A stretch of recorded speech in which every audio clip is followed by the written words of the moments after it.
Last year's Big Ten champs looking for a repeat. Ohio State, a lot back on the offensive side. That does not include QB JT Barrett, though. Dwayne Haskins looks to take over there.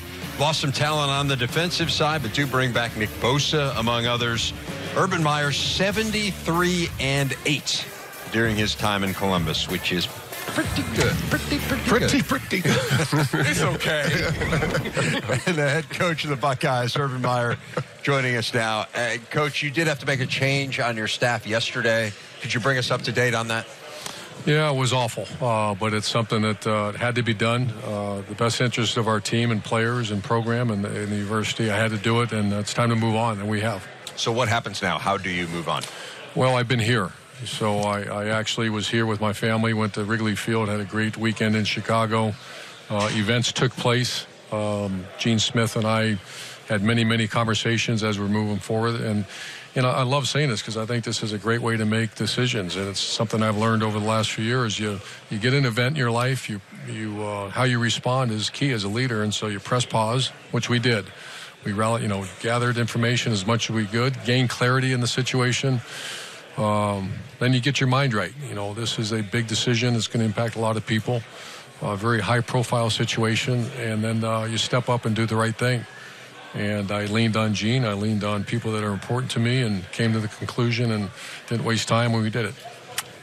Coach, we haven't been through a full year of the new recruiting calendar and rules. What are your thoughts so far? Well, I talked about this. This is really interesting to look at. So I'm not complaining because we did very well. Our staff was – I worry about the longevity of coaches. It's tough right now. We played our rival, which is, every ounce of effort into Thanksgiving. Everybody's enjoying it. We're getting ready for that game. After that game, we went to, I hope we go again, to Indianapolis and play an excellent team in Wisconsin. The recruiting calendar, it started. You had 3 weeks of official visits and contacts. We missed a whole week of that. You're down to 2 weeks now. Right. And basically, I don't know if people had the idea that basically we signed our whole class. The whole country, 90% of, I think, people signed in December. So you have 2 weeks. And, by the way, we're waiting to find out if you're in a playoff. Our bowl game got moved up to December 29th. That means practices got moved up. We're on the road, 4 states in 1 day. You get home, you practice, you're back on the road. It was awful, the wear and tear on everybody. But the January, you kind of got it back. January, weekends, you didn't have official visits. It wasn't near the intensity in recruiting. So it's a very different approach. To say I like it, I don't. I just worry that everything's being rushed right now. And I don't like the fact that players are being pushed and coaches are being pushed. This is a big decision. And I know I'm carrying on. Football players, their bodies change. Guys change. This football is a big man sport. You're forced to make decisions on sophomores right now, and they're completely different looking people when they're seniors a lot of times. Did the July dead period help a little bit? Yeah, that was good, and you have to. I think they should put February. Yeah. I think end February then, because right now June, coaches are on the road the entire month of May. Potentially never see their families because they come in on a Friday. We have official visitors. They never see their families, never get to see their daughters go play volleyball or basketball or whatever.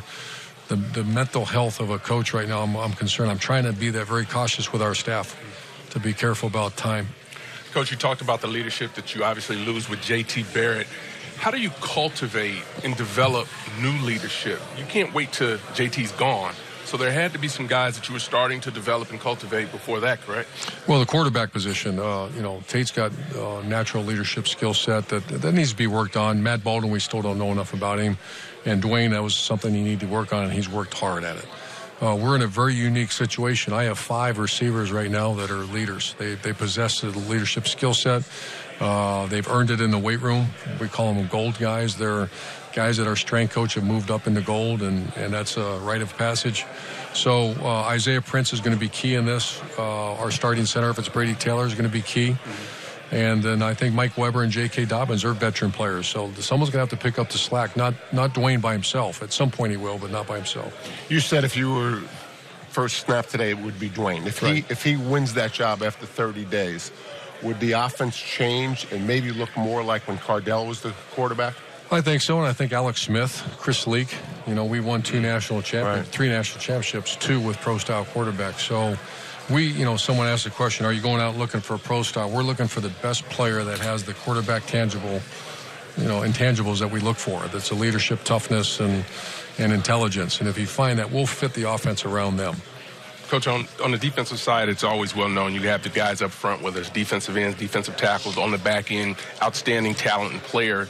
But you got banged up a little bit, I thought, at the linebacker position. How is that group coming along outside of Tough Borland? Tough, great news is I anticipate he'll be ready early in the season to play. Obviously, we'll be very cautious with him during camp.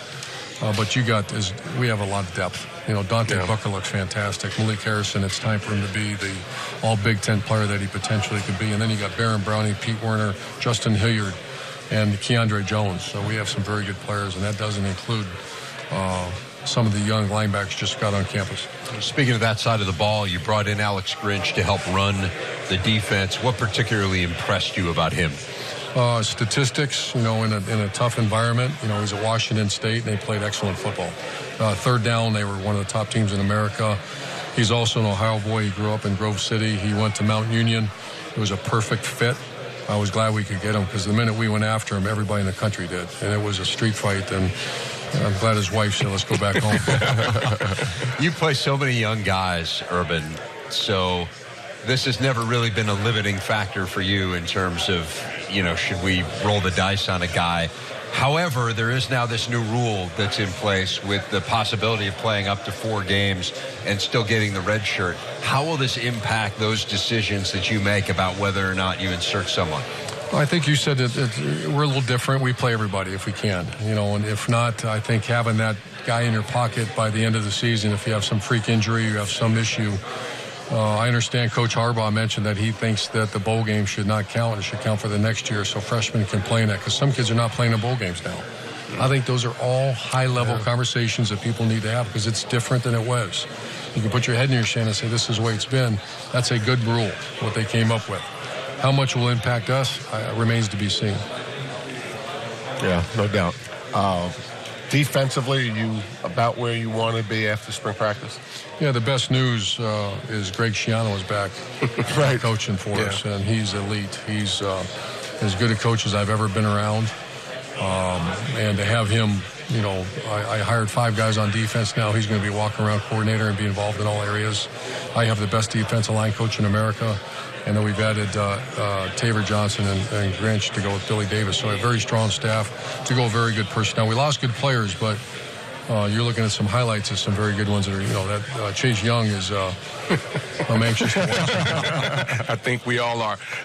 You lose one of the great motivators in a position coach. Kerry Cohn. Absolutely. Yeah. And how do you replace that or how did that change the dynamic of the staff now, because he was so vocal, he was so passionate, and his his passion, which special teams, people don't come to college to be the left tackle on KOR. You come to be the star tailback, and he had a great way about him, and Taver's got to help us with that, with the whole staff, because I'm not sure you replace Kerry Coleman. You don't say you're as good as Kerry, because Kerry's a legendary guy and with his energy and motivation. So we're going to have to all pick up the slack.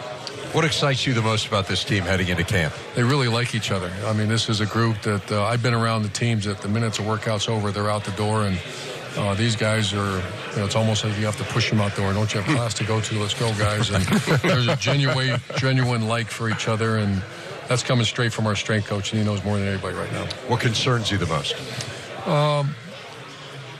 Field safety.